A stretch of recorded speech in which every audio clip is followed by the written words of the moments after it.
Hello दोस्तों, स्वागत है आपका एनसीईआरटी बुक सेल में। और आज की इस वीडियो हम बात करने वाले हैं उत्तराखंड एलटी एग्ज़ाम के लिए जो हमारे यहाँ पर सीरीज चली हुई है शिक्षण अभिरुचि का। ये आज का जो चैप्टर है वो चैप्टर 5 है। इससे पहले मैंने आपको बहुत सारे टॉपिक दे रखे हैं, चैप्टर दे रखे हैं, तो आप प्लेलिस्ट में जाकर देख सकते हैं। और आपको बता दें कि शिक्षण अभिरुचि 30 नंबर का आता है और जो कि मोस्ट इंपॉर्टेंट चीज़ें हैं। अगर आप लोग अपनी सब्जेक्ट की तैयारी कर रहे हैं और 30 नंबर यहाँ से लेके आते हैं तो काफ़ी ज़्यादा बेनिफिट आपको मिल जाता है, क्योंकि सब्जेक्ट जो है सबकी पकड़ रहती है, लेकिन जो शिक्षण अभिरुचि में है वो हर किसी की पकड़ नहीं रहती है। और क्वेश्चन जो है किस तरह के पूछे जाते हैं वो भी मैंने इंक्लूड किया हुआ है इसमें। और लास्ट में जो है टेस्ट सीरीज आपको देखने को मिलेगा, उस टेस्ट सीरीज को ज़रूर लगाना आप, ठीक है। और उससे जो है पता चल जाएगा आपको किस तरह के क्वेश्चन पूछे जाते हैं और कितना आपका लेवल है। और अगर बात करें आज का जो यहाँ पर हमारा सब्जेक्ट यहाँ पर टॉपिक है वो आपका है शिक्षा व्यवस्था और ठीक है व्यावसायिक प्रतिबद्धता है, यानी कि आपका teaching occupation and professional devotion का है। यानी कि टीचर जो है किस तरह का जो है यहाँ पर व्यवसाय होता है, टीचर का क्या करता है। टीचर सभी को पता है कि एक टीचर की अगर सोचोगे तो आपको पता चल जाएगा कि एक टीचर का जो है क्या कार्य होता है बच्चों के प्रति और क्या करना चाहिए उसे, और किस तरह जो है अपनी स्किल सुधारनी चाहिए, और ताकि बच्चों में जो है और चीज़ें जो है अधिगम आ सके या आसानी से जो है सीख सके बच्चे। तो ऑलरेडी इस पर जो है काफ़ी ज़्यादा मैंने वीडियोस बना रखे हैं, बहुत सारे टीचर पे बेस्ड हैं स्टार्टिंग के वीडियोस में। तो मैं इसमें मेनली कुछ चीज़ें पॉइंट आउट किए हुए हैं जो आपके लिए महत्वपूर्ण है। तो शिक्षण व्यवस्था के बारे में हम बात करेंगे। सबसे पहले तो अध्यापकों में जो है अध्ययन विकास वर्तमान युग में एक महत्वपूर्ण विषय बन गया है, जिसे अनेकों प्रकार से यहाँ पे व्यक्त किया जा सकता है। जैसे कि यहाँ पर अगर हम बात करें कोई अध्यापक किस तरह का पढ़ाता है, तो बहुत सारी चीज़ों के प्रकार से हम व्यक्त कर सकते हैं कि एक यहाँ पर जो है अध्यापक को अध्ययन करने का एक यहाँ पर ठीक है विकास होना चाहिए, इस तरह से आप कह सकते हैं। जैसे कि अध्यापक में जो है व्यवसाय ठीक है प्रतिष्ठित होना चाहिए, तो अपने व्यवसाय के प्रति अपने जो यहाँ पर ऑक्यूपेशन है उसके प्रति जो है एक क्रमबद्ध तरीके से बच्चों को सिखाना चाहिए या व्यवस्थित होकर पढ़ाना चाहिए। जो भी उसकी क्वालिटीज़ होती हैं ठीक है, एक प्रतिष्ठित होना ज़रूरी चाहिए, ठीक है। और शिक्षण एक जो है विशिष्ट व्यवसाय है जिसकी अपनी जो है विशेषताएं हैं, जो छात्र और अध्यापक के परस्पर संबंध ठीक है संबंध को दर्शाता है, ठीक है रहता है, लिख दिया यहाँ पे, ठीक है। तो छात्र और अध्यापक के बीच की जो यहाँ पर ठीक है संबंध है उनको एक दर्शाता है शिक्षा व्यवस्था या टीचिंग ऑक्यूपेशन कह सकते हैं। और यहाँ पर अगर बात करें अध्यापक जो है अध्यापन व्यवस्था में लंबी अवधि तक जो है अध्यापन करने की प्रक्रिया से गुजरता है, ठीक है। ये आदमी होगा यहाँ पे, ठीक है।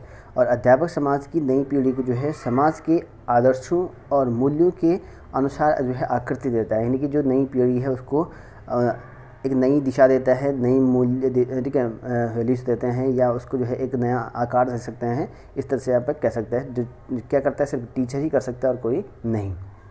अगर बात करें यहाँ पर कि अध्यापक शिक्षा में गुणवत्ता, तो अध्यापक शिक्षा में जो है किस तरह की गुण होने चाहिए, क्या यहाँ पर जो है होनी चाहिए क्वालिटीज़।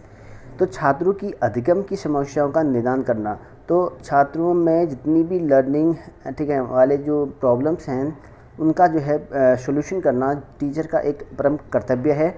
और विषय वस्तु तथा कार्य का जो है विश्लेषण करना, ठीक है, यानी कि जो उसके विषय वस्तु है कार्य है उसका अच्छे से गहन विश्लेषण कर सकता है जो टीचर करेगा, ठीक है। और अभिवृत्ति विश्वास संप्रदाय एवं ठीक है समस्याओं को स्पष्ट करना, जो यहाँ पर अभिवृत्ति संप्रदाय है या समस्याएं हैं उनको स्पष्ट करना। और छात्रों की अंतिम व्यवहार की जांच के लिए जो है मूल्यांकन करना, तो छात्रों का जो अंतिम व्यवहार है उसके लिए जो है यहाँ पर मूल्यांकन करना भी एक टीचर का काम है। और छात्रों की प्रारंभिक व्यवहार को समझना, तो उनकी जो यहाँ पर व्यवहार है छात्रों का उसको समझना भी एक टीचर का वर्क है। अगर मेन चीज़ हम बात करें तो शिक्षण में यहाँ पर इसके चर यानी कि जो वेरिएबल ऑफ टीचिंग कह सकते हैं आप भाई, शिक्षण के चर ये इम्पोर्टेंट है। यहाँ से क्वेश्चन पूछे जाते हैं और पूछी गए भी थे अलग अलग जो है एग्ज़ाम में, जैसे सीटेट है या अगर रीट में है, तो उत्तराखंड में क्या पता पूछा जाए, ठीक है। तो यहाँ पर देखिए शिक्षा एक जो है त्रिध्रुवी प्रक्रिया है, ठीक है। तो पोलर जो है प्रक्रिया है शिक्षण व्यवस्था, जिसमें आपका यहाँ पर शिक्षक और विद्यार्थी और पाठ्यक्रम 3 चीज़ें इंक्लूड होती हैं शिक्षण प्रक्रिया में। ठीक है, एक तो होता है आपका शिक्षक, दूसरा विद्यार्थी, तीसरा जो है आपका पाठ्यक्रम होता है। जहाँ पर क्या होता है, शिक्षक और विद्यार्थी सजीव ध्रुव होते हैं और जो पाठ्यक्रम होता है वो निर्जीव ध्रुव होता है। ठीक है, अगर हम बात करें कि शिक्षण के चर, तो ये जो है 3 तरह के चर होते हैं। एक तो स्वतंत्र चर, इनकी इंडिपेंडेंट वेरिएबल कह सकते हैं। दूसरा जो है आपका आश्रित चर, यानी कि डिपेंडेंट वेरिएबल कह सकते हैं। तीसरा जो है हस्तक्षेपी चर, यानी कि जो ठीक है इंटरवेटिंग वेरिएबल्स कह सकते हैं इसको। 3 तरह के जो है चर होते हैं, यानी कि वेरिएबल्स होते हैं यहाँ पर टीचिंग के। इसमें अगर बात करें कि यहाँ पर स्वतंत्र चर में क्या होता है, इसके अंतर्गत जो है शिक्षा, ठीक है, शिक्षा आता है। ठीक है, थोड़ा सा लैंग्वेज में वो रखा है, जो अधिगम अनुभव प्रदान करने के लिए विभिन्न कार्य करते हैं। दो क्या करते हैं, अधिगम अनुभव करने के लिए विभिन्न काम करता है, जो टीचर ही करता है वो। ठीक है, टीचर जैसे कोई भी चीज़ बताना है बच्चों को, तो उसके लिए जो है पहले से प्रिपेयर होता है टीचर, तब जाके उनको जो है बताता है।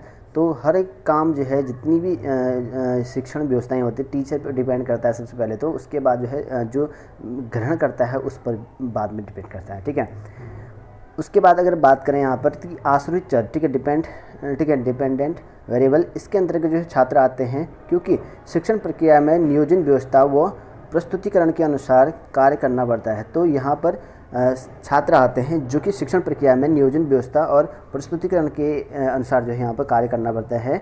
जो भी यहाँ प्रेजेंटेशन होगा टीचर के द्वारा, वो उस पर जो है लागू करेगा बच्चों पे। ठीक है, और तीसरा है यहाँ पर हस्तक्षेपी चर। ठीक है, तो इसमें क्या होता है, शिक्षण प्रक्रिया में जो है पाठ्यक्रम होता है, इसमें शिक्षण विधियाँ होती हैं, शिक्षण युक्तियाँ होती हैं, और यहाँ पर शिक्षण व्यू रचनाएं होती हैं। इन सभी का जो हस्तक्षेप होता है, कह सकते हैं उसका हस्तक्षेपी चर कहते हैं। इन सभी का जो है इंक्लूड होगा उसमें, चाहे आप पाठ्यक्रम को ले लो, या शिक्षण विधियों को ले लो, या शिक्षण युक्तियों को ले लो, या शिक्षण व्यू रचनाओं को ले लो, ये सब कुछ जो है आपका हस्तक्षेपी चर होगा। ठीक है, क्योंकि इनका रोल भी बहुत ज़रूरी है शिक्षण में। ठीक है, अगर हम बात करें कि शिक्षण की प्रकृति, किस तरह की प्रकृति है शिक्षण की, तो शिक्षण जो है एक सामाजिक प्रक्रिया है। शिक्षण प्रक्रिया का मुख्य उद्देश्य सीखना होता है। सीखने की उत्सुकता जागृत करना ही शिक्षण है। ठीक है, सीखने की जो उत्सुकता है उसको जागृत करना ही क्या है, शिक्षण है। इंपॉर्टेंट फैक्ट लिखा रखे मैंने यहाँ पे। शिक्षण एक अंतः प्रक्रिया है। ठीक है, अंतः प्रक्रिया है एक शिक्षण। शिक्षण एक महत्वपूर्ण यहाँ पर प्रक्रिया भी है, और शिक्षण का अर्थ सीखने की, ठीक है, सीखने की योग्य बनाना है। ठीक है, कोई भी चीज़ शिक्षण अगर बात करें तो उसको सीखने की योग्य बनाना, जिसको हम शिक्षण कह सकते हैं। अगर हम बात करें शिक्षण सिद्धांत के बारे में, जो कि इम्पोर्टेंट है, 4 क्वेश्चन इसमें इस तरह के बनते हैं कि इनमें से कौन सा शिक्षण सिद्धांत नहीं है, ऐसे क्वेश्चन पूछे आते हैं।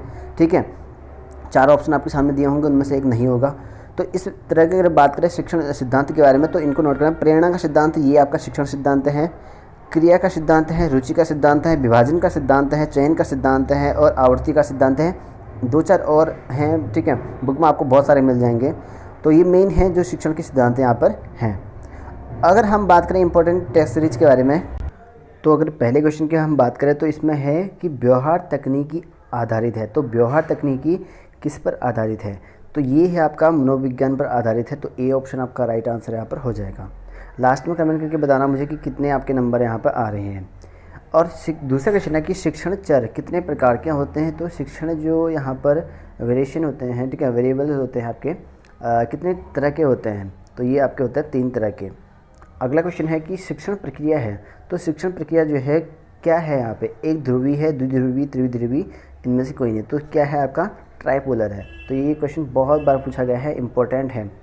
अगला क्वेश्चन देखिए यहाँ पर कि चौथा है कि पाठ्य वस्तु विश्लेषण में महत्वपूर्ण दिया जाता है। किस पर इम्पोर्टेंस दिया जाता है, पाठ्य वस्तु विश्लेषण पर। विचारों की गहनता को, विचारों की दिशा को, विचारों की आवृत्तियों को, या सभी। तो ये आपका सभी हो जाएगा। ठीक है, इसी तरह के क्वेश्चन पूछे जाते हैं जो मैंने इंक्लूड किए हुए हैं।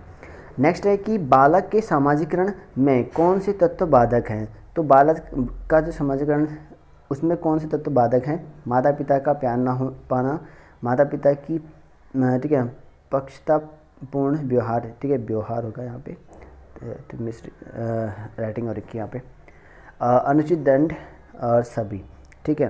तो ये होगा आपका सभी, ठीक है। ये सभी पर जो है उसका बाधक तत्व है।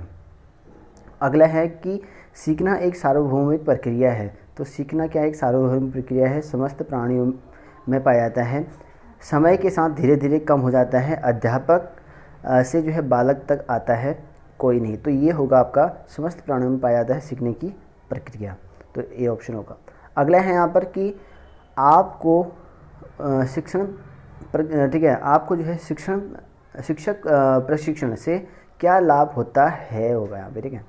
तो जो शिक्षक प्रशिक्षण है उससे क्या आपको बेनिफिट मिलता है? नौकरी मिल जाएगी, या प्रमाण पत्र मिल जाएगा, या ठीक है सांस्कारिक ज्ञान बढ़ेगा आपका, या शिक्षण की योग्यता आपकी बढ़ेगी। तो बिल्कुल शिक्षण की योग्यता बढ़ेगी। सबसे बेस्ट वाला देना पड़ता है। लगभग जो है बहुत सारे आंसर आपको सेम मिल जाएगा, लेकिन सबसे बेस्ट जो आंसर होता है उसको ही आपको टिक करना होता है इनमें।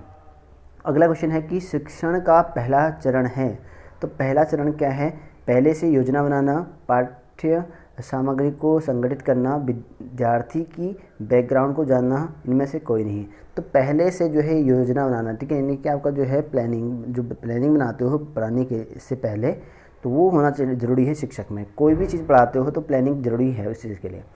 अगला है कि एक अच्छे पाठ्य पुस्तक की क्या विशेषता होती है। तो एक पाठ्य पुस्तक यानी कि आपका जो बुक है उसकी क्या विशेषता होती है? ऊपरी सजावट यानी कि जो कवर ववर अच्छा होगा उसको देखकर ही आप बुक ले लोगे, या उपयुक्त उदाहरण द्वारा विषय वस्तु प्रश्न करना, यानी कि जो उदाहरण दिए हुए हैं उसको अनुसार जो है प्रश्न करना, ये अच्छा है उसमें, या कम दाम हो उसका, कम कॉस्ट वाला हो तभी लोगे। ये बी वाला ऑप्शन बिल्कुल सही है, तो ये ठीक ऑप्शन है। अगला क्वेश्चन है कि विद्यार्थियों को जो है अध्यापक द्वारा निर्देशन देना आवश्यक है, क्यों है? क्योंकि यहाँ पर जो छात्रों की समस्या के निदान हेतु, तो ए ऑप्शन आपका राइट आंसर यहाँ पर हो जाएगा, ठीक है। तो इस तरह से यहाँ पर है, छोटा सा टॉपिक था। फिलहाल इसमें इतना ही, मिलते हैं नेक्स्ट वीडियो में। और वीडियो को अच्छा लगा तो लाइक और शेयर जरूर करना। तब तक के लिए गुड बाय, मिलते हैं नेक्स्ट टॉपिक पे।